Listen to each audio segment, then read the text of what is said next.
अभी हम फीचर्स देखेंगे that improves direct selling future in India. ऐसे क्या क्या फीचर्स हैं जिसकी वजह से आगे आने वाला जो फ्यूचर है वो इंडिया में बहुत ब्राइट है। नंबर फर्स्ट तो ये है कि लो रिस्क और लो इन्वेस्टमेंट है। सबसे कोई रिस्क नहीं है किसी भी तरीके का, बहुत ही लो इन्वेस्टमेंट में कोई भी व्यक्ति इसको चालू कर सकता है। साइड सेल्स फ्यूचर ग्रोथ, मतलब साथ साथ करते करते आप साइड में भी इसको काम कर सकते हो और साइड इनकम के रूप में काफी सारे लोग काम करते हैं पार्ट टाइम के रूप में। और सेल्फ ओनरशिप भी है और एब्सेंस ऑफ डेडलाइन भी है। सेल्फ ओनरशिप का मतलब ये हो गया कि आप मालिक हैं अपने बिजनेस के, आप और आपके बाद जो बिजनेस होता है लेफ्ट राइट में, बस उसके मालिक हैं आप। जो भी काम होगा आप एक मालिक की तरह, आप एक ओनरशिप आपको मिलती है और कोई डेडलाइन नहीं है। आप अपने तरीके से अपनी मर्जी से जितना मर्जी हो उतना काम करो। आप चाहो तो 6 महीने में डायमंड बनो, आप चाहो तो 6 साल में डायमंड बनो, वो आपके हाथ में है। कहीं कोई किसी तरह की कोई डेडलाइन नहीं है। यही कुछ बातें हैं जिसकी वजह से ये जो इंडस्ट्री है आगे आने वाले समय में, आप ये समझ लेना, सारी इंडस्ट्री को छोड़ के पीछे ये इंडस्ट्री सबसे आगे जाने वाली है और इस पूरी इंडस्ट्री में सेफ शॉप सबसे आगे जाने वाली है। मैं आपको ज्यादा बात नहीं कर रहा हूँ, मैं सिर्फ बात कर रहा हूँ 2021 से 2025 का आपको विजन देने की कोशिश कर रहा हूँ। 2025 मतलब 2023 में तो ऑलरेडी हम हैं, 2024 और 2025 मुश्किल से कुछ ही समय रह गया ये। लेकिन ये इंडस्ट्री जिस तरीके से एक्सप्लोड हो रही है, यहाँ बैठे बैठे एक एक व्यक्ति को आप ये समझ लेना crown ambassador, universal crown ambassador से कम नहीं है। नीचे तो सोचने की जरूरत ही नहीं है आपको। तो कुछ जानकारी मैं देना चाहता हूं। आपके मन में सवाल आता होगा कि पूरी दुनिया में कितने लोग ऐसे हैं जो डायरेक्ट सेलिंग को किया करते हैं। मन में सवाल आता है ना, मैं आपको बता देना चाहता हूं कि पूरी दुनिया में करीब करीब 120 मिलियन यानी कि 12 करोड़ लोग काम करते हैं। पूरी दुनिया में कितने लोग हैं टोटल, कोई बता सकता है? 700-800 करोड़ के आसपास में लोग हैं। उनमें से कितने लोग काम कर रहे हैं? 12 करोड़। यदि देखोगे तो कुछ भी नहीं है, मतलब नेग्लिजिबल अमाउंट है यदि देखा जाएगा तो। कितना पोटेंशियल है? पूरी दुनिया में कितनी महिलाएं काम करती हैं? बहुत सारी लेडीज होंगी या आप लोग भी होंगे, इंटरेस्टेड होंगे, जानना चाहते होंगे कि भाई क्या क्या पोजीशन है इंडिया, मतलब सभी जगह। तो मैं एक चीज बता देना चाहता हूं कि पूरी दुनिया में 9 करोड़ महिलाएं काम करती हैं। हेलो, इसका मतलब क्या हो गया? महिला नंबर 1 है अभी देखा जाए तो। 12 करोड़ में 9 लोगों का रिप्रेजेंटेशन यदि किसी का है तो वो सारी महिलाओं का है। तो आप लोगों को बहुत बहुत बधाई हो आप लोगों के लिए। मैं यहाँ जितनी भी महिलाएं बैठी हुई है, मैं उनसे एक ही बात कहना चाहता हूँ कि आप वो लोग हो, यदि आपने थोड़ा सा सेक्रीफाइस कर लिया, थोड़ा सा आपने मेहनत करके एक डायमंड लेवल अचीव कर लिया, एक सस्टेनेबल इनकम क्रिएट कर ली, बढ़िया सी कार बंगली गाड़ी आपने क्रिएट कर ली, तो आप ये समझ लेना कि आप जैसे महिलाओं की पूरे भारत में बहुत ज्यादा जरूरत है, बहुत ज्यादा जरूरत है। और बहुत बड़ा बिजनेस आप कर सकते हो, बहुत बड़ा पोटेंशियल है। बहुत सारी महिलाएं हैं जो चौका चूल्हे के बाहर नहीं निकल सकती हैं। आप वो महिला हैं जो आगे आने वाली महिलाओं को रास्ता दिखा सकते हैं।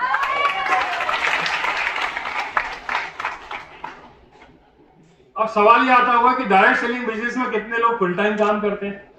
तो फुल टाइम काम करने वाले जो लोग हैं वो 1 करोड़ 50 लाख लोग हैं। पूरी दुनिया की बात कर रहा हूं, ठीक है? फुल टाइमर जो होंगे, यदि इसमें से फिगर निकाला जाए ना तो मेरा अकेले का जो नेटवर्क है ना करीब करीब 1.25 करोड़ के आसपास का नेटवर्क है। लेकिन ये उन लोगों का नेटवर्क है जो एक्टिव काम कर रहे हैं। यदि मैं काउंट करूंगा तो 1.5 करोड़ लोग थोड़ी ना है आज की डेट में मेरे नेटवर्क में। लेकिन जो एक्टिव नेटवर्क है वो भी बहुत बड़ा एक फिगर है, जो मेरे पास आज तो नहीं है लेकिन बहुत बड़ा फिगर है। तो कुल मिलाकर के पोटेंशियल बहुत है। अब हम एक नेक्स्ट देखते हैं। आपके मन में सवाल आता होगा कि किस उम्र के लोग सबसे ज्यादा डायरेक्ट सेलिंग बिजनेस को करते हैं। तो आप सर्वे यहाँ पर भी कर सकते हैं और इस स्लाइड में भी आपको जो लिखा हुआ है वो देखें कि 35 से 44 साल की उम्र के लोग जो हैं इस बिजनेस के लिए बिल्कुल जी जान से मेहनत लगाते हैं और अपने करियर पूरा तरीके से इसमें लगा देते हैं। मैंने भी अपना ये बिजनेस शुरू किया था, तब मेरी एज जो थी 36 ईयर थी जब मैंने इस बिजनेस को शुरू किया था, इस इंडस्ट्री में जब मैं आया। और मैं ये जो भी फिगर्स आपके साथ में शेयर कर रहा हूं, ये किसके फिगर्स हैं? ये फिक्की के फिगर्स हैं।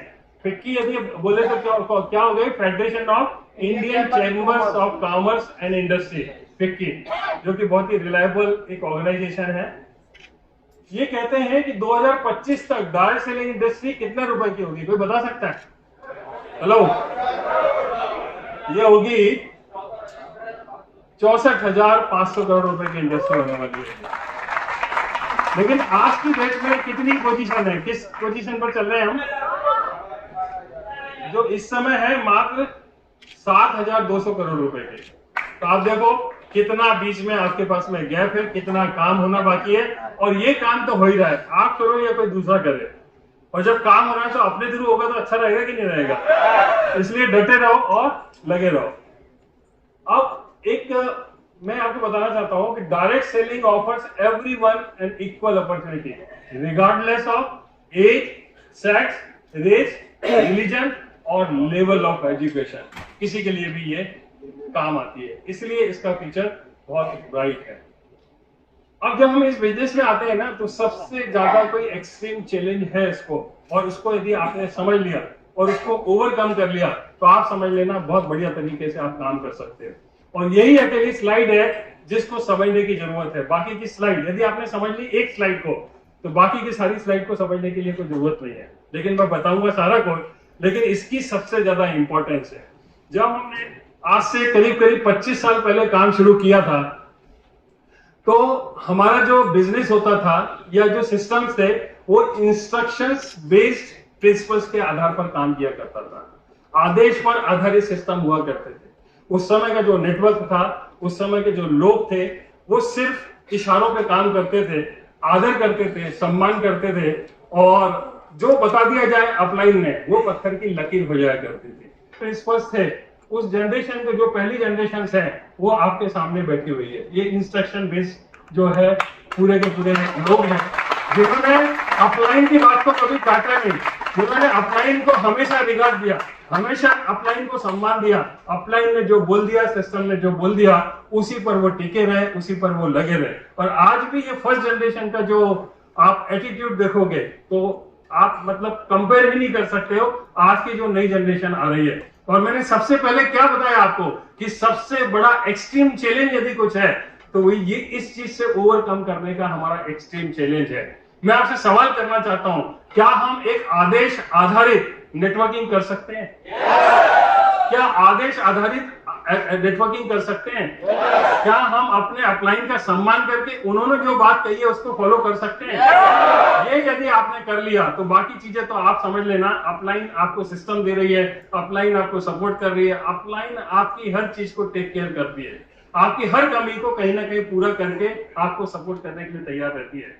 लेकिन धीरे धीरे सिस्टम बदले, और जब सिस्टम बदले तो क्या हुआ? सिस्टम बदले तो चीजें बदली, और लोग जो नई जनरेशन के आए वो चीजों को इस तरह से मानने को तैयार नहीं। वो बोलते हैं कि नहीं जी, कुछ भी होगा पहले आप हमको बताओ, हमारे साथ डिस्कशन करो, बट किंतु परंतु ये क्यों होगा, वो क्यों होगा, इसकी क्या जरूरत है, हम बैठ करके पहले डिस्कशन करेंगे, हम अपनी टीम के साथ में बैठेंगे, हम अपनी टीम में डिस्कशन करेंगे, हमारे लीडर्स यदि बोलेंगे तो फिर हम आपको है ना बताएंगे। तो इस तरह का कुछ एक एटीट्यूड है, वो धीरे धीरे डेवलप हो जाता है। और यदि वो एटीट्यूड डेवलप हो गया तो देखो काम तो वैसे भी होना है, काम तो कोई रुकने वाला नहीं है, लेकिन एक काम होता है जो एक तरीके से स्टेबिलिटी के साथ में होता है, और एक रुक के काम होता है। एक जहां पर बहुत ज्यादा कॉन्फ्लिक्ट्स होते हैं, बहुत सारी चीजों को मैनेज करना पड़ता है, बड़ी मुश्किल होती है काम करने में, और दूसरा काम होता है एक स्मूथनेस के साथ में काम करना। तो आप बताओ मुझे कैसा काम करना चाहिए? स्मूथ और स्टेबिलिटी के साथ में जो काम होता है कि एक बार कैपिंग लगी उसके बाद में कैपिंग कभी टूटनी नहीं चाहिए। एक बार यदि 50,000 का चेक आया तो वो फिर 60 ही होना चाहिए, 70 ही होना चाहिए, 50 के नीचे नहीं जाना चाहिए। लेकिन छोटी सी बात है, यदि देखा जाए तो एक बारीक सा अंतर है, एक है आपका इंस्ट्रक्शन बेस्ड काम और दूसरा है आपका डिस्कशन बेस्ड। डिस्कशन में कुछ नहीं होगा, आपके पास में जो आपकी अपलाइन में जो टॉप लेवल की जो अपलाइंस हैं, खास करके जो क्राउन एम्बेसडर्स हैं, जो आपके मर्करी लेवल पर हैं, जो आपके क्राउन्स हैं, जो आपके डायमंड एवो की जो पूरी की पूरी फौज है, यदि वो उस लेवल पर पहुंच गए हैं तो आपसे ज्यादा अनुभव है, आपसे ज्यादा उनको मालूमात है, आपसे ज्यादा वो चीजों की समझ रखते हैं। तो सिर्फ इंस्ट्रक्शंस को फॉलो करके हम बहुत बड़ा काम कर सकते हैं, लेकिन लोग डिस्कशंस में उलझ जाते हैं और चीजों को अपने अपने तरीके से तोल मोल कर देखने की कोशिश करते हैं और वहीं पर पीछे रह जाते हैं। और तीसरा समय बदला जो आज का समय है, जहां पर डिबेट होती है, जहां पर आदमी आमने सामने बैठता है और बात करके बोलता है कि भाई चलो आ जाओ मैदान में, पहले बात कर लेते हैं, हर चीज के ऊपर कुछ बात करके देख लेते हैं, यदि समझ में आएगा तो बात कर लेंगे और यदि समझ में नहीं आया तो हाथ जोड़ लेंगे, सर हम अपना काम खुद कर लेंगे। और वहीं से जो है चीजें बिगड़नी चालू होती है, वहीं से तकलीफ होती है। मैं आपको तीनों चीजें क्यों बता रहा हूँ? मैं इसलिए बता रहा हूँ कि एक ऐसा ग्रुप बैठा हुआ मेरे सामने जो वास्तव में ऐसे ही नहीं आ गया, उसने कुछ ना कुछ अचीवमेंट किया था, किसी ना किसी अपलाइन ने आपके बारे में कुछ सोचा समझा, उन्होंने देखा कि आप में काबिलियत है कुछ करने की। यदि आप में काबिलियत है तो आगे भी आप बहुत कुछ कर सकते हो, आप बहुत आगे जा सकते हो। आपके अपलाइन ने आपके ऊपर भरोसा किया। लेकिन ये नेटवर्क मार्केटिंग या डायरेक्ट सेलिंग बिजनेस जो चलता है, जो सक्सेस सपोर्ट सिस्टम में हम लोग जो बड़ा काम कर सकते हैं, वो सिर्फ एक ही वजह से कर सकते हैं, इंस्ट्रक्शन बेस्ड। जो बात कर दी वो पत्थर की लकीर हो गई। डुप्लीकेशन यदि आप करोगे और इस चीज का यदि ये टीम संकल्प ले लेती है कि जो हमें इंस्ट्रक्शन मिलेगी हम उसको अंदर वक्त होकर के भी हम फॉलो करेंगे, बहुत बड़ा काम करेंगे, बहुत बड़ा इतिहास लगाएंगे, इसकी मैं गारंटी दे सकता हूं।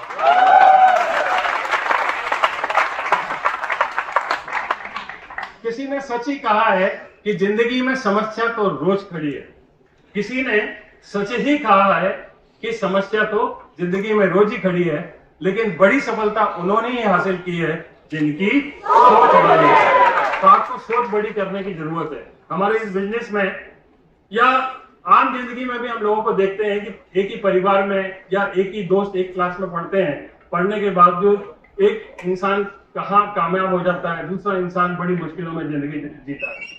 सेम बिजनेस है, उसमें लोग ज्वाइन करते हैं, एक इंसान बहुत बड़ा लेवल अचीव कर लेता है, दूसरा घिसट के अपनी जिंदगी को चलाता है। एक छोटी सी एक बहुत ही इमोशनल स्टोरी है जो आपके साथ में मैं शेयर करना चाहता हूं और फिर मैं आपको बताना चाहता हूं कि वास्तव में क्या है। ये स्टोरी है दो ऐसे व्यक्ति की जो बहुत अच्छे दोस्त हुआ करते थे, एक ही क्लास में पढ़ा करते थे। पढ़ाई करने के बाद में अक्सर होता है कि क्लास में 40-50 स्टूडेंट होते हैं, लेकिन क्लास से निकलने के बाद कुछ दिन तक तो हमारे कांटेक्ट में होते हैं, कुछ दिन तक तो हमारे साथ में होते हैं, एक रिलेशनशिप होती है, लेकिन धीरे धीरे सब अपने अपने काम धंधों में, शादी हो जाती है, बच्चे हो जाते हैं, अपने अपने कामों में लग जाते हैं। तो एक व्यक्ति जो कि कहीं ना कहीं जॉब कर रहा था और जॉब करते करते इतना एम्बिशियस था कि वो अपने ऊपर बहुत काम करता था, कभी इस कंपनी में कभी उस कंपनी में, कहीं ना कहीं वो अप्लाई किया करता था। एक बार उसने एक एडवर्टाइजमेंट देखा एक कोई वैकेंसी के लिए और उसको लगा कि ये वैकेंसी तो ऐसी है जिसको मैं अप्लाई कर सकता हूँ और सारी इसमें जो रिक्वायरमेंट है मैं पूरी तरीके से उसको फुलफिल कर सकता हूँ, तो चलो मैं अप्लाई करता हूँ। और उसने अप्लाई किया और कुछ ऐसा रहा कि उस कंपनी में, जो कि बहुत बड़ी कंपनी थी, बहुत अच्छा पैकेज था, उस कंपनी में उसने इंटरव्यू दिया, इंटरव्यू हो गया।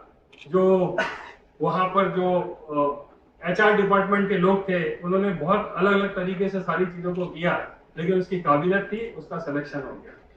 जब वो आया तो एक मीटिंग में अपने बॉस के साथ में फर्स्ट मीटिंग की गई और जब बॉस को देखा तो वो भौचक्का रह गया कि ये तो वही दोस्त था जो मेरे साथ में, मेरी क्लास में, मेरे बेंच के बाजू में बैठ करके हम लोगों ने स्टडी की है और सालों साल तक हम हॉस्टल में साथ में रहे। उसने काम करना शुरू किया, लेकिन जब दोनों दोस्त मिले तो वो जो दोस्त जो इंडस्ट्रियलिस्ट था जिसके नीचे उसने ज्वाइन किया था, तो मिल करके बहुत खुश हुआ, उसको गले लगाया, उसके लिए चाय कॉफी का अरेंजमेंट किया गया और घंटों बैठ करके उन लोगों ने आपस में बात करी और उसने यही कहा कि देख दोस्त, तेरे को चिंता करने की जरूरत नहीं है, अपनी कंपनी है, बढ़िया मजे से काम कर। और वो दोस्त तो निकल गया, लेकिन उसके दिमाग में एक बात घूमती रही कि ऐसी क्या बात थी जिसकी वजह से एक इंसान कंपनी का मालिक बन गया, कंपनी का बहुत बड़ा CEO बन गया, मालिक बन करके काम कर रहा है, इतनी बड़ी इंडस्ट्री है और उसी इंडस्ट्री में मैं नीचे काम कर रहा हूँ। उसको समझ में आई नहीं बात, बहुत ज्यादा परेशान रहा। लेकिन एक दिन ऐसा कुछ रहा कि उसने अपने दोस्त से अपनी दुख की बात थी तो अपने दोस्त के साथ में शेयर करी। यार दोस्त एक चीज बताओ, यार सब कुछ तो ठीक है, हमने पढ़ाई एक साथ की, ऑलमोस्ट हमारे नंबर भी आसपास ही थे, हम अच्छे स्टूडेंट ही थे, लेकिन ऐसी क्या बात हो गई जिसकी वजह से तुम इतने आगे निकल गए और मैं इतना पीछे रह गया। तो उस दोस्त ने कहा कि भाई सच बताऊं, तू यदि मुझे बोले तो मैं कुछ बता सकता हूँ तेरे बारे में, कुछ स्टडी की हुई है, बोले बताओ। बोले जब हम हॉस्टल में रहते थे तेरे को याद है कि एक बार जब हम अपने निकले थे अपने क्लास की तरफ, और मेरे को एकदम से याद आया था रास्ते में कि मैं फैन, ट्यूबलाइट और अपने कमरे की लाइट्स जो है जला छोड़ करके आ गया, उसको बंद नहीं किया। तो उस समय मालूम है तूने क्या कहा था? तूने यही कहा था कि अब क्या फर्क पड़ता है यार, हॉस्टल की तो बात है, लाइट तो किसी और की है, हम इतने पैसे खर्च करके यहाँ पर रह रहे हैं। और मेरे को वो बात समझ में नहीं आती, लेकिन तूने कहा था, मैं चला गया, पूरी क्लास खत्म हो गई, लेकिन तेरे को पता नहीं है मैं गया था, लाइट बंद करके आया था, और मेरे दिल में वो बात कहीं ना कहीं चुभ रही थी कि यार पैसा किसी का भी हो, खराब क्यों होना चाहिए। मैं गया था, लाइट बंद करके आया था, और तेरे को यही बताना चाहता हूँ कि यही छोटी सी बात थी, ये सिर्फ छोटी सोच की वजह थी, जो तूने छोटा सोचा तू कहाँ पर है, और मैंने क्या सोचा था मैं कहाँ पर हूँ। छोटी सी सोच इंसान को कहाँ से कहाँ पहुंचा देती है। जो कुछ भी है वो सिर्फ सोच का कमाल है। यदि हम बड़ा सोचेंगे, सही तरीके से सोचेंगे, सही अपने संस्कार डालेंगे, तो सही तरीके से हम आगे बढ़ेंगे। और एक सोच ही है जो इंसान को काफी पीछे ले जाती है। मैं भी आप यहाँ पर सारे लीडर्स को एक ही चीज बताना चाहता हूँ कि काम तो सब लोग एक साथ स्टार्ट करते हैं, वही अपलाइन होती है, वही कंपनी होती है, वही प्रोडक्ट्स होते हैं, वही पे आउट होता है, सारा कुछ सेम होने के बावजूद भी एक इंसान बहुत आगे निकल जाता है और एक इंसान कहीं ना कहीं शिकायतें करने लगता है। तो इसको सोचने की जरूरत है कि मिस्टेक्स कहाँ पर हो रही है, ये आप पर मैं छोड़ता हूँ। एक बहुत अच्छा एक्सपेरिमेंट है, बहुत अच्छा एक्सपेरिमेंट है, जो वास्तव में कारपोरेट की दुनिया में ये हमेशा इसका नाम लिया जाता है। ये नाम है इसका 5 मंकी एक्सपेरिमेंट। और जहां पर भी ग्रुप में लोग काम करते हैं, जहां पर भी लोग समूह में काम करते हैं, वहां पर इस एक्सपेरिमेंट को लेकर के बहुत सारे लर्निंग्स हैं जिसको आज हमें सीखने की जरूरत है। 5 मंकी एक्सपेरिमेंट में 3 लेयर्स होती है जिसको हमें समझने की जरूरत है। क्योंकि कोई भी कंपनी होगी जहां पर एम्प्लॉइज काम करते हैं, कोई भी सपोर्ट सिस्टम होगा, कोई भी नेटवर्क मार्केटिंग की कंपनी होगी, कोई भी डायरेक्ट सेलिंग की कंपनी होगी, वहां पर हमें मिलकर के ही काम करना होता है।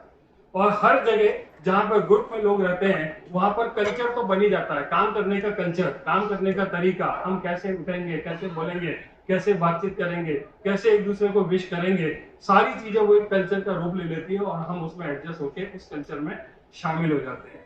तो यहाँ पर मैं उसी कल्चर की बात कर रहा हूँ कि कल्चर के 3 लेवल हुआ करते हैं, जिसको हर इंसान को यहाँ बैठा हुआ है ना बहुत ध्यान से समझने की जरूरत है।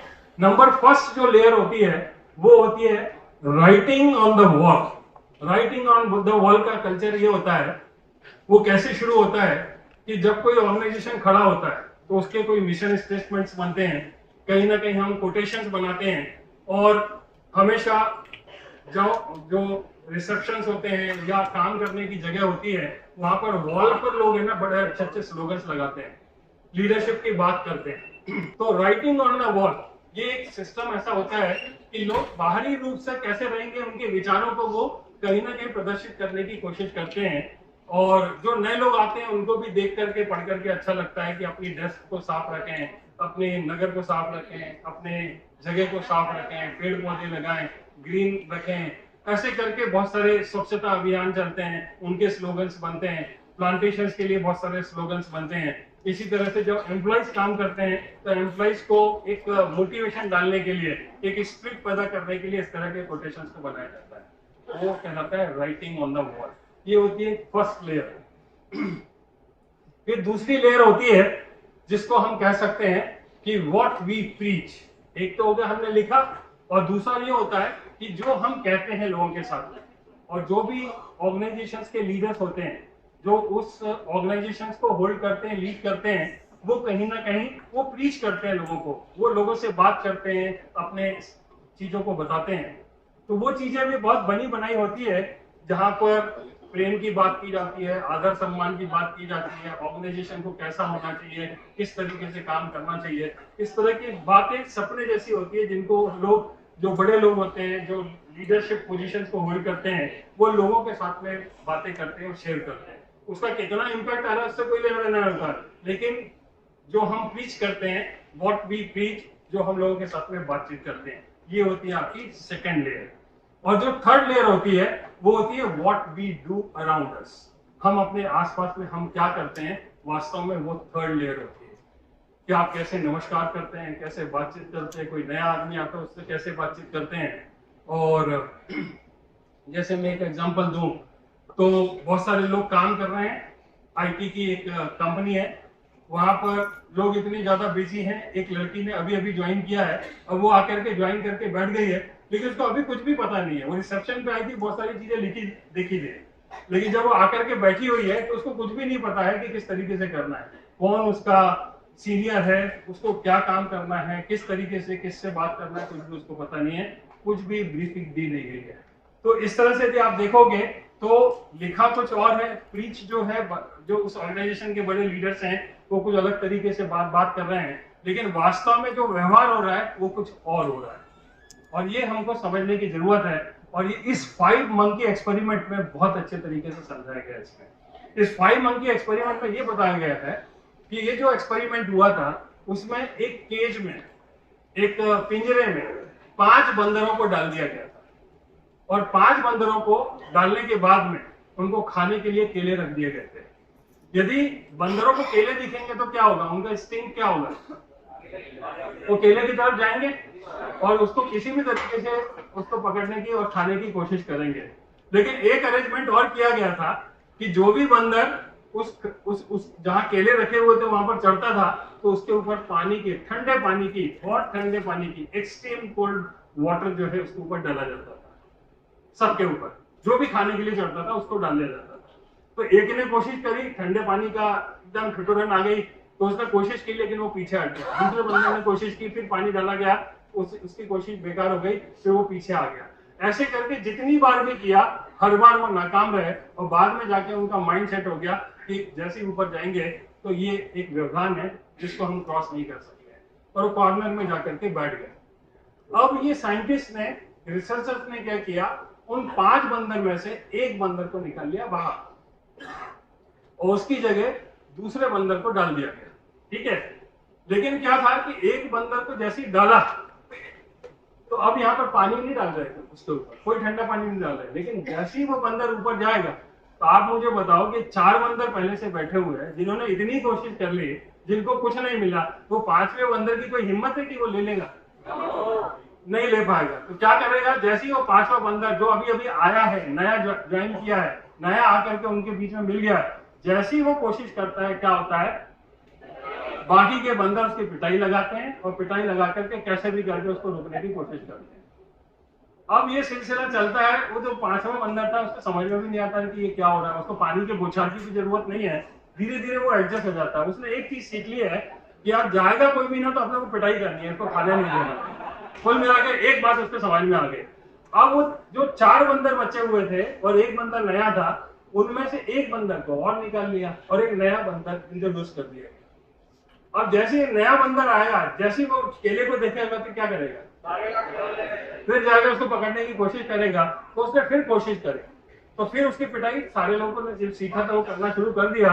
और सबसे मजेदार बात यह है कि जो नया बंदर उसके पहले आया हुआ था, उसको ये भी नहीं पता था कि मेरे को क्यों पीटा गया है, वो भी शामिल हो गया पीटने के।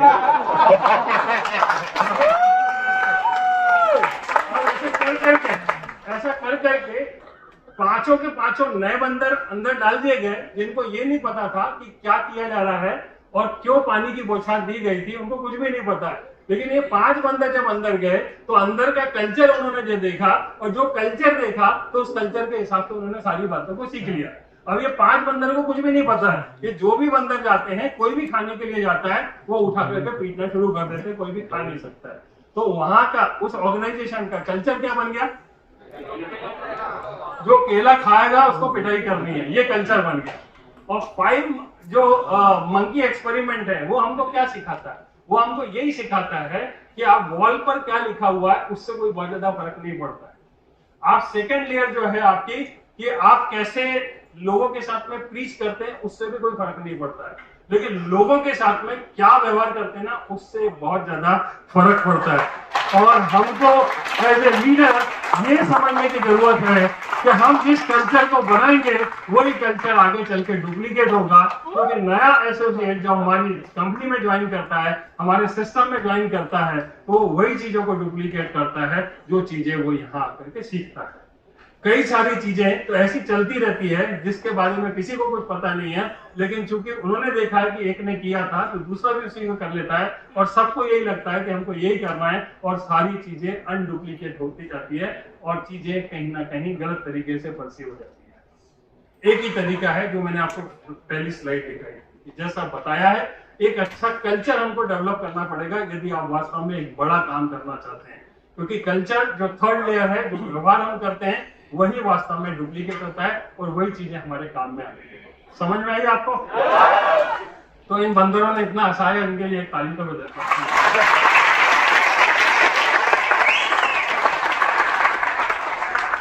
गोल्डन सूत्र मैं आपके साथ में शेयर कर रहा हूं और बहुत फास्ट करूंगा क्योंकि टाइम की बहुत कमी है। 5 ये गोल्डन सूत्र जो हैं, ये वास्तव में तब आपके काम आएंगे, गाइडलाइन की तरह आपके लिए काम आने वाले हैं। जब भी आपका बिजनेस न चले, जब भी आपको तकलीफ हो, जब भी आपके चेक का साइज कम हो, जब भी ऐसा लगे कि यार कहीं ना कहीं तकलीफ है, मेरा काम नहीं चल रहा है, तो ये 5 सूत्र जो मैं आपके साथ में शेयर कर रहा हूं, इसको जरूर आप देख लेना। पहला जो सूत्र है वो है नॉलेज। यदि आपके पास नॉलेज नहीं है ना, तो आप बहुत कुछ नहीं करने वाले हैं इसमें। सिर्फ फट्टेबाजी करने से आप सोचोगे ना कि बिजनेस हो जाएगा, कोई बहुत बड़ा बिजनेस नहीं होने वाला है। आप मुझे बताओ कि जब आपने इस बिजनेस को ज्वाइन किया था, आपके पास में कुछ ना कुछ नॉलेज रहा होगा, नॉलेज है? लेकिन जो नॉलेज लेकर के आप इस बिजनेस में आए हो, उस नॉलेज से कोई बहुत बड़ा काम नहीं होने वाला है। हेलो? तो आपको नॉलेज तो बढ़ाना पड़ेगा। यदि आप 20-25 हजार रुपए अपने कहीं जॉब में कमाते थे, 40-50 हजार लाख रुपए कमाते थे, तो आपके पास में उतना नॉलेज तो है कि आप उतने पैसे बना सकते हैं जहां से आप आए हुए। लेकिन यदि आपको 1 करोड़ रुपए इस बिजनेस से बनाना है, तो आपको नॉलेज कितना बढ़ाना पड़ेगा? 1 करोड़ वाला नॉलेज आपको बढ़ाना पड़ेगा। आपको यदि क्राउन एम्बेसडर बनना है, क्राउन बनना है, अच्छी पोजीशन पर आना है, तो आपको अपने नॉलेज को भी इंक्रीज करना पड़ेगा। यदि आप नॉलेज को इंक्रीज नहीं करेंगे तो निश्चित तौर पर कोई बहुत बड़ा काम नहीं कर पाएंगे। और मैं यही बताना चाहता हूं आपको कि नॉलेज तो बहुत जरूरी है, और नॉलेज जितना ज्यादा आप बढ़ाएंगे उतना बढ़िया हो जाएगा। आप यदि नॉलेज को गैदर करते रहेंगे तो आप सक्सेस तो लेते रहेंगे, पक्की बात है। लेकिन नॉलेज किस बात का लेना है? नॉलेज सबसे पहले आपको अपने बारे में लेना है। क्या लेना है? आप कौन है? आप जो सोचते हैं ना अपने बारे में, शायद आपको पता भी नहीं होगा। हेलो? तो नॉलेज किसके बारे में? अपने बारे में। कई बार हमें लगता है कि हम अपने आप को बहुत अच्छा जानते हैं। आप बिलीव नहीं करोगे, आप वो दिन याद करो जब आप खुद अकेले थे, कोई नहीं था आपके साथ, सिर्फ आप थे, आपके विचार थे। ऐसा मौका कभी मिल रहा है क्या आपको?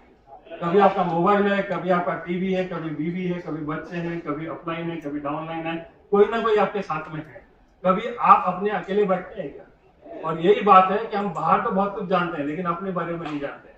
मेरा आपको एक ही मैसेज है, सबसे पहले जहां से शुरू करना है, पहले उसको ठीक करो और उसके बारे में पता करो। वो कौन है, क्या करना चाहता है, उसकी क्या आदतें हैं, क्या पाना चाहता है, कहाँ पहुंचना चाहता है, क्या करना चाहता है, क्या लक्ष्य है, क्या एम है, क्या ड्रीम्स हैं, इनके बारे में आप सबसे पहले पता करो। जब वो नहीं होता है ना, तो बहुत सारी चीजें कहीं ना कहीं गड़बड़ होती है। तो आप अपने बारे में नॉलेज बनाओ, आपकी वीकनेसेस क्या है, आपकी स्ट्रेंथ्स क्या है, उनको यदि आप ढूंढोगे तो बहुत बढ़िया हो जाएगा और उसका नॉलेज आपके लिए बहुत बढ़िया होगा। आपको यदि यहाँ से दिल्ली जाना है, तो यहाँ से यदि दिल्ली जाना है, तो दिल्ली जाने के लिए आप यदि कानपुर में, आप यदि रायपुर में हैं, आप यदि नागपुर में हैं, तो कानपुर से अलग रास्ता होगा, नागपुर से अलग रास्ता होगा, और आपके दिल्ली जाने के लिए दूसरी जगह से अलग रास्ता होगा। सभी जगह से अलग रास्ता होगा। लेकिन आपको यदि पहुंचना है तो आपको क्या पता होना जरूरी है? रास्ता पता नहीं होना जरूरी है। आप जाना कहां से चाहते हो, सबसे पहले ये पता होना जरूरी है। और मैं आपको वही बताना चाहता हूं कि जिंदगी में आप कहां जाना चाहते हो, सिर्फ अंधी दौड़ लगाने से नहीं होगा। सबसे पहले अपने गिरेबान में झांको और पता करो कि आप हो कहां पर। जहां पर हो यदि वो पता कर लिया तो आपका रास्ता बहुत आसान हो जाएगा, नहीं तो भटकते रहोगे। ठीक है? Knowledge about direct selling. Direct selling में बड़ा भटकाव है, बहुत सारी कंपनियां हैं, बहुत उतार चढ़ाव हैं, लोग आते हैं, लोग जाते हैं, लोग छोड़ते हैं, थोड़ी सी इनस्टेबिलिटी रहती है। तो आप यदि जिस कंपनी में हैं उसका ट्रैक रिकॉर्ड देखो, वो कौन है, क्या है, किस तरीके से काम कर रही है, सारी चीजों के बारे में जब जान लोगे ना तो आपके लिए काम करना बहुत आसान हो जाएगा। तो सबसे पहली बात क्या चाहिए? नॉलेज। अब मुझे ये बताओ कि क्या सिर्फ नॉलेज अकेले से काम हो जाएगा क्या? हमारे पास में अजय पंडित जी की कितनी शानदार स्टोरी है हमारे पास में। अजय पंडित जी जब भी स्टेज पर होते हैं तो उन्होंने जो स्ट्रगल किया है, किस लिए स्ट्रगल किया? इसलिए नहीं किया था कि उनके पास में नॉलेज की कमी थी, नॉलेज तो बहुत था, उस नॉलेज को लोगों के साथ शेयर भी करते थे और बढ़िया लोगों की मीटिंग लेते थे। उनकी मीटिंग से, उनकी वजह से, उनके नॉलेज से कई सारे लोग कहां पर पहुंच गए थे, लेकिन कहीं ना कहीं कोई कमी थी। ठीक है, तो वो कमी क्या है उसको पता करने की जरूरत है। मैं सिर्फ एक ही चीज बताना चाहता हूं कि सिर्फ नॉलेज अकेले से भी नहीं होगा। नॉलेज बहुत एसेंशियल है, लेकिन नॉलेज अकेला भी काम नहीं करेगा। यदि आपके पास में नॉलेज है, लेकिन उस नॉलेज को इंप्लीमेंट करने के लिए यदि आपके पास में कोई चीज नहीं है, और वो है आपका एटीट्यूड। यदि मैं नॉलेज की बात करूं तो मैं यहाँ पर लिस्ट और बाकी चीजें कैसे बनाना उसके बारे में बात नहीं करूंगा, लेकिन मैं ये आपको बताना चाहता हूं कि नॉलेज जो होता है ना, एक तो होता है सरफेस लेवल पर हम काम कर रहे होते हैं, लेकिन एज ए लीडर आपको मास्टर बनना इन चीजों के बारे में। जैसे कि लिस्ट की बात करें, आपके पास में कोई व्यक्ति आता है, आपका डाउनलाइन का व्यक्ति आता है और वो बोलता है कि साहब मेरी तो 15 लोगों की लिस्ट थी, वो खत्म हो गई। तो एज ए लीडर आपको पता होना चाहिए कि कैसे आप उससे बातचीत करो और उसकी 1500 की लिस्ट बना करके आप वो वास्तव में नॉलेज है, वो वास्तव में लीडरशिप है। लीडरशिप और ये नॉलेज आपने डेवलप कर लिया तो आप बहुत बड़ा बिजनेस कर पाओगे। होता क्या है ना कि हम एक दूसरे के कंधे के ऊपर चढ़े हुए होते हैं और हम सोचते हैं कि काम हो जाएगा। लिस्ट सिर्फ बता देने से कुछ नहीं होता है, लेकिन लिस्ट में जब रुकावट आए तो एज ए लीडर आप कैसे उसके साथ में शेयर करो कि 1500 की लिस्ट बना दो। यदि कोई आदमी प्लान देखने के लिए रेडी नहीं है और वो तैयार नहीं है, तो आप कागज पेन उठा करके कैसे उस बंदे को प्लान दिखा करके ज्वाइन करा लेते हो, कैसे टाइम फिक्स अप कर लेते हो, ये वास्तव में आपका काम है। प्लान दिखाने के लिए तो हजारों प्लान रोज लोग कर रहे हैं, लेकिन एज ए लीडर जब रुकावट आती है प्लान में, जब आपकी डाउनलाइन कहीं पीछे रह जाती है और कुछ कहीं ना कहीं अटकाव आता है, तब एज ए लीडर आपने कैसा क्या नॉलेज लिया जिसकी वजह से आप उस स्थिति से उनको बाहर निकाल लो। इसी तरीके से आप देखोगे कि कोई आदमी सोच के ही बैठा हुआ है कि मेरे को, मतलब आप कितना भी प्लान दिखा दो, मैं काम करने के लिए तैयार नहीं हूं और मैं तो पेमेंट करूंगा ही, लेकिन एज ए लीडर आपके पास में वो नॉलेज है कि उस आदमी को कैसे टेकल करना है, कहां से बात शुरू करनी है, किस तरीके से बात शुरू करके उसको कैसे साइन अप कराना है, वो वास्तव में लीडरशिप है और वो वास्तव में नॉलेज है। इसके ऊपर काम करने की जरूरत है। कोई यदि बोलता है कि मेरे पास में टाइम नहीं है, तो आप कैसे बातचीत करके कैसे टाइम लिया जाता है, ये यदि किसी आदमी को सिखा देते हैं तो वास्तव में वो नॉलेज है और उसकी वजह से काम होने वाला है। सिर्फ कुछ बातें रट लेने से, कुछ बातें समझ लेने से बिजनेस नहीं होने वाला है। एक लेवल के बाद में सरफेस लेवल से ऊपर उठ के आपको हर चीज में मास्टरी करने की जरूरत है। कोई बोलता है चेन सिस्टम है, तो आप कैसे उसको बता सकते हैं कि कैसे चेन सिस्टम नहीं है। तो जितने भी हमारे पास में चैलेंजेस आते हैं उनको कैसे हैंडल करना है खुद को भी, और नीचे आपकी जो डाउनलाइन आ रही है, नीचे आपका जो ग्रुप डेवलप हो रहा है, नीचे जो आपके क्राउड आ रहा है, उनको कैसे आपको ट्रेन करना है, इसमें आपको अपने आप को डेवलप करना है, वो नॉलेज लेना है कि कैसे सब लोगों को हम ट्रेन कर पाए, तब आपका बड़ा काम होगा। यहाँ जितने भी लीडर्स हैं ना, इन सारे चैलेंजेस को ऊपर लाने के लिए दिन रात मेहनत करते हैं और दिन रात इन लोगों ने मेहनत की है। इसकी वजह से आज ये ग्रुप इस लेवल पर इस तरीके से सस्टेन है। वही काम आपका है। तो इन चीजों को लर्न कैसे करना है, इन चीजों को आप लर्न कर सकते हैं अपनी अपलाइन से, अपनी डाउनलाइन से, और खास करके जो निगेटिव लोग हैं उन लोगों से सबसे ज्यादा आपको सीखने को मिल सकता है, क्योंकि पॉजिटिव आदमी आपको कुछ नहीं सिखाएगा। यदि कोई सिखाने वाला है तो कौन सिखाने वाला है आपको? नेगेटिव आदमी सिखाने वाला है। और नेगेटिव आदमी आता है और हम भागने शुरू कर देते हैं। तो आप उससे बातचीत करो, उससे उसको कैसे हैंडल करना है, और वो आपको बहुत सारी बातें सिखाएगा। मैं बता रहा था कि सिर्फ नॉलेज से नहीं होगा, नॉलेज के साथ साथ आपको एटीट्यूड भी चाहिए। अच्छे एटीट्यूड के बगैर कोई बड़ा बिजनेस नहीं कर पाओगे। आपका एटीट्यूड, मैंने देखा है कि जब कोई 4 आदमी मना कर देते हैं ना, तो वैसी हवा निकल जाती है। वो सोचता है कि भैया अब ये बिजनेस नहीं हो पाएगा। एटीट्यूड क्या रहता है उसका? जैसे ही नो सुनता 4 लोगों की और वो सोचता है कि ये बिजनेस तो नहीं हो पाएगा। ऐसे ही वो सोचता है कोई अपलाइन ऐसी मिल जाती है जो कभी किसी वजह से स्ट्रिक्ट हो जाती है, या कोई डांट लगा देती है, कोई चीजें जो है थोड़ी सी स्ट्रिक्ट तरीके से बात कर लेती है, वो मुंह फैला के बैठ जाता है, बोलता है कि मेरे को तो काम ही नहीं करना है, मेरे को डांट लगेगा। मुझे बताओ हमारा लक्ष्य क्या था और किस वजह से कौन सी बात की, और लोग क्या बात लेकर के बैठ जाते हैं और पीछे रह जाते हैं। ये एटीट्यूड का बिजनेस है। और मैंने ये देखा है कि लोगों की कंडीशनल ड्रीम्स होती है, यदि ऐसा हुआ तो मैं करने के लिए तैयार हूं, ऐसा नहीं हुआ तो फिर मैं तो नहीं कर पाऊंगा। इस तरीके से, इस एटीट्यूड से काम नहीं हो पाता है। लोग क्या बोलते हैं कि लोग यदि काम करेंगे तो मैं इस बिजनेस में काम करूंगा, लोग ही काम नहीं करते तो मैं क्या काम करूंगा। तो किसी तरीके से अपलाइन ने यदि प्रॉपर तरीके से हैंडल करे तो मैं वास्तव में कर सकता हूँ। यदि मेरा बिजनेस रन करेगा तो मैं कर सकता हूँ। प्रोडक्ट यदि मेरा बिकेगा तो मैं कर सकता हूँ। यदि परचेस जो है टूल्स यदि लोग ले लेंगे तो मैं कर सकता हूँ। तो लोग यदि इस तरीके से रिएक्ट करते हैं तो वास्तव में इस एटीट्यूड के साथ में नहीं हो सकता है। ये बिजनेस आपका फाइटिंग एटीट्यूड मांगता है। क्या मांगता है? Fighting attitude. जब भी कोई नेगेटिव सिचुएशन बनती है, जब भी आपके कान में ना सुनाई देती है ना, आपका खून खोलना चाहिए, आपका एक संकल्प जो है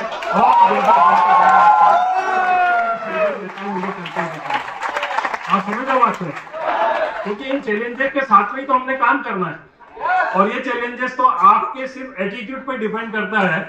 और एटीट्यूड आपका यदि प्रॉपर रहता है तो सारी चीजें बहुत बढ़िया तरीके से आप कर सकते हैं। एटीट्यूड। एक आदमी रहता है जो excuses of unsuccessful people are the reason for success people. जो बहाने होते हैं नाकामयाब लोगों के छोड़ने के, जो भी बहाने होते हैं नाकामयाब लोगों के छोड़ने के, इस बिजनेस को छोड़ने के, वही रीजन होते हैं कामयाब लोगों के इस बिजनेस में बड़ी कामयाबी हासिल करने। ठीक है। और एक लाइन और है, घटना एक ही होती है, घटना सिर्फ एक होती है, और उसी घटना से एक व्यक्ति बहाना बना लेता है और एक व्यक्ति उसका रीजन बना लेता है। यदि आप देखोगे तो सर मैं नहीं कर पाया क्योंकि मैं गरीब था। दूसरा व्यक्ति उसी सिचुएशन में क्या बोलता है, सर मैं गरीब था इसलिए मैंने इतना बड़ा काम कर दिया और इसलिए एक आदमी बोलता है सर 4 लोगों ने मना कर दिया इसलिए छोड़ दिया, लोग काम नहीं करते हैं। और दूसरा बोलता है कि 4 लोगों ने छोड़ा तब मैंने संकल्प ले लिया कि 4 लाख लोगों की टीम बनाऊंगा और 4 लाख लोगों की टीम बना करके खड़ी कर। एक आदमी होता है जो बोलता है कि मेरे 4 लीडर दूसरी कंपनी में चले गए, तो संकल्प लेता है इसलिए मैंने बड़ी टीम बनाई कि मैं 4 लाख लोगों को, 4 लाख लीडर को बनाना चाहता हूं। ठीक है। तो घटना एक ही होती है, लेकिन उस घटना के प्रति लोगों का जो है सोच और नजरिया अलग अलग हो जाता है। आपको ध्यान रखना है सिचुएशन आपकी लाइफ में, आपके बिजनेस में भी आएगी, उससे कैसे सस्टेन करके आगे बढ़ना है। क्या नॉलेज हो जाएगा, एटीट्यूड सही हो जाएगा तो सब कुछ बढ़िया हो जाएगा?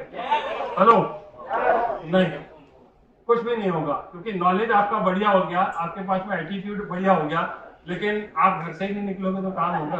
अच्छा, और आप सोच लो कि आपका एटीट्यूड बहुत अच्छा है, आप अपलाइन के साथ बहुत अच्छा व्यवहार करते हो, टाइम पे आते हो, टाइम पे जाते हो, सारी चीजों के लिए प्रति आप ग्रेटिट्यूड फील करते हो, लेकिन आपका नॉलेज ही नहीं आपके पास में, तब भी कुछ काम हो पाएगा क्या?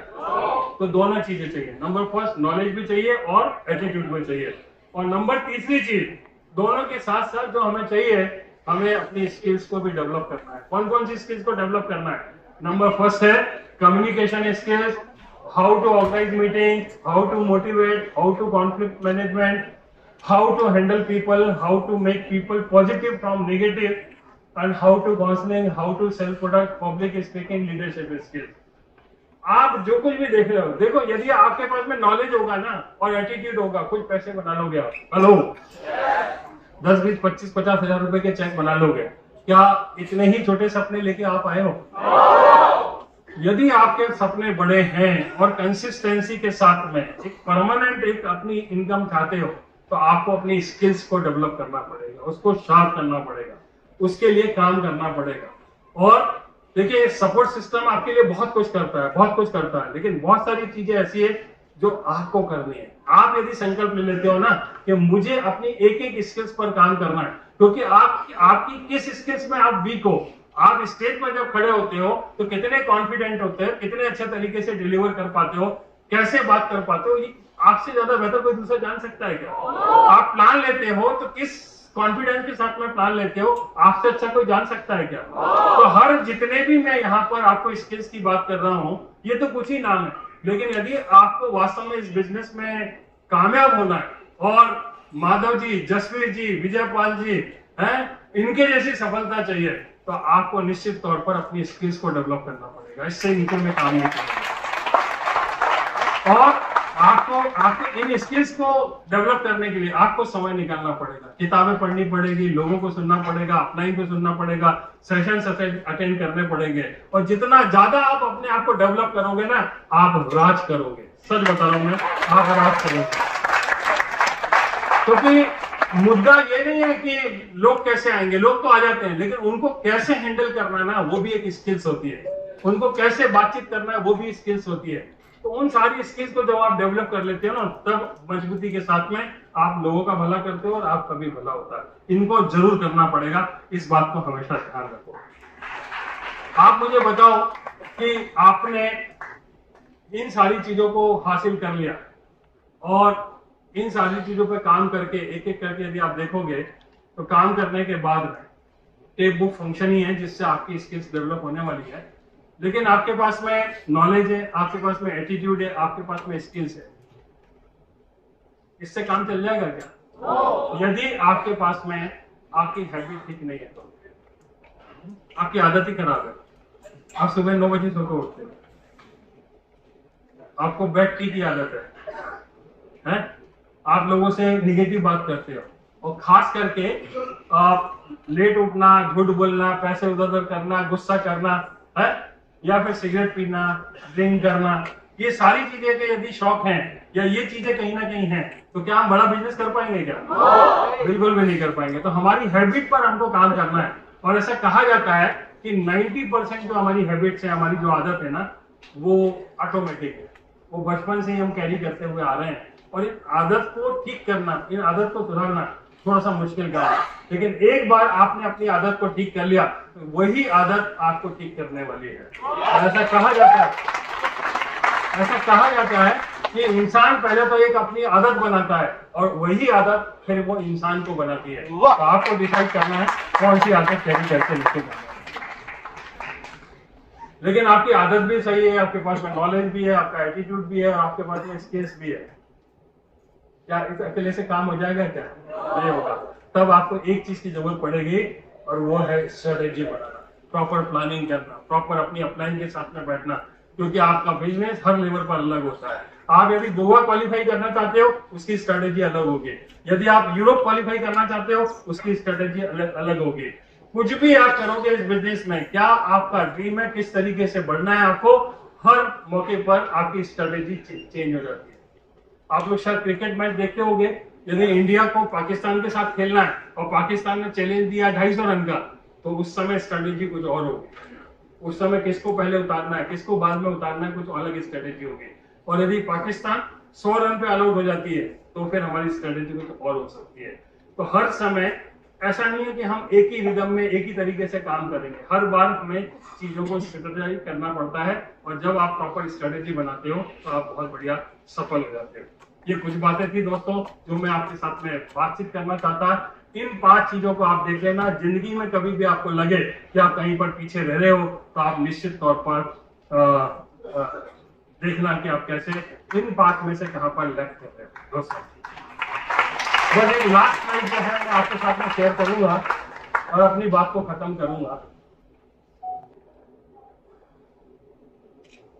देखिए, 4 तरह के लोग होते हैं। मैं एक लास्ट स्लाइड है ये, और मैं अपनी बातों को यहाँ पर विराम करूंगा। और ये स्लाइड आज की सबसे बेस्ट स्लाइड रहेगी। 4 तरह के लोग होते हैं। कितने तरह के लोग होते हैं? 4 तरह के। और एज ए अचीवर, यदि आप सोच रहे हो ना कि स्टार क्रूज पे आ गए हो और आपको लग रहा है, तो आपको ये चेक करने की जरूरत है कि कितना लंबा जाना है और इनमें से किस पोजीशन पर आप खड़े हुए। नंबर फर्स्ट तो ये है कि कुछ लोग ऐसे होते हैं जो अपलाइन के कंधे पर चढ़े रहते हैं। कुछ ये हालत रहती है, ठीक है। बोले प्लान भी दिखाएगा तो कौन दिखाएगा? ग्रुप मीटिंग भी लेगा तो कौन लेगा? जूम मीटिंग लेगा तो कौन लेगा? मतलब सारे काम जो होंगे वो कौन करने वाला है? कोर मीटिंग होगी तो कौन करेगा? एलडीपी करना तो कौन करेगा? सारी चीजों के लिए अपलाइन है। मतलब फॉलोअप पे जाना तो ऑफलाइन है, FIM करनी तो ऑफलाइन, हर जगह हम कोशिश करते हैं ऑफलाइन पे ढूंढने की।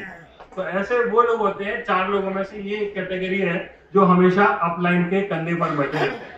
ऑफलाइन का कंधा मिला तो वो करेंगे, और ऑफलाइन ने बोल दिया नहीं भैया तेरे को इंडिपेंडेंट करना है तो सर हम नहीं कर पाएंगे। ऐसे लोग या तो आपकी टीम में होंगे ऐसे देखे आप लोगों ने कि वो हर जगह उनको सपोर्ट की जरूरत पड़ती, कभी भी वो कदम आगे नहीं बढ़ाते हैं। ठीक है, तो आप चेक कर लो आप किस कैटेगरी में आ रहे हो। ये वाली कैटेगरी तो नहीं है, और यदि है तो आपको जल्दी से जल्दी आपको इस कैटेगरी से बाहर निकल जाना है।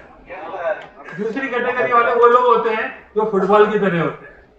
वो बोलते हैं सर आप जो बोलोगे मैं करने के लिए तैयार हूं, आप मेरे को जहां भेजोगे मैं वहां आने के लिए तैयार हूं, लेकिन आप यदि रुक गए तो हम रुक जाएंगे। और ऐसे मौके पर अपलाइन भी है ना थक जाती है मार मार के, लेकिन वो उतना ही करते हैं जितना अपलाइन करती है।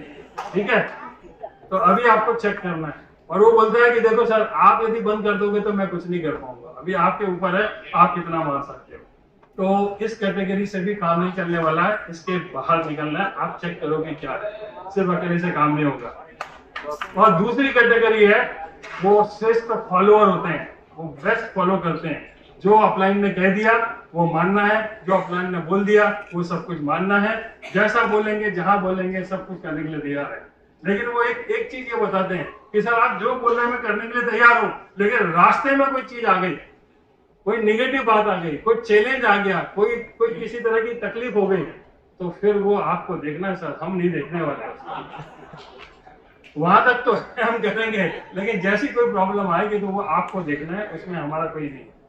कोई लीडर छोड़ के चला गया, कोई किसी ने कोई निगेटिव बात कर दी, कोई प्रोडक्ट वापस दे के चला गया, पता नहीं कौन से चैलेंजेस होंगे, जैसे ही कोई चैलेंज आया वो हैंग हो जाता है। तो आपको चेक करना है कि इस कैटेगरी में यदि आप आ रहे हैं तो इससे बाहर निकलना है। और चौथी कैटेगरी जो है वो एक लास्ट कैटेगरी है, वो ये है कि संकल्प से भरपूर है कि सर आपने जो बता दिया वो हमने सुन लिया, हमने एक संकल्प ले लिया, किसी भी हालत में जो टारगेट हमने बनाया हुआ है, जो सपना हमने देखा है, जो ड्रीम हमने देखा है, दुनिया इधर की उधर हो जाए, मौत भी आकर के खड़ी हो जाएगी,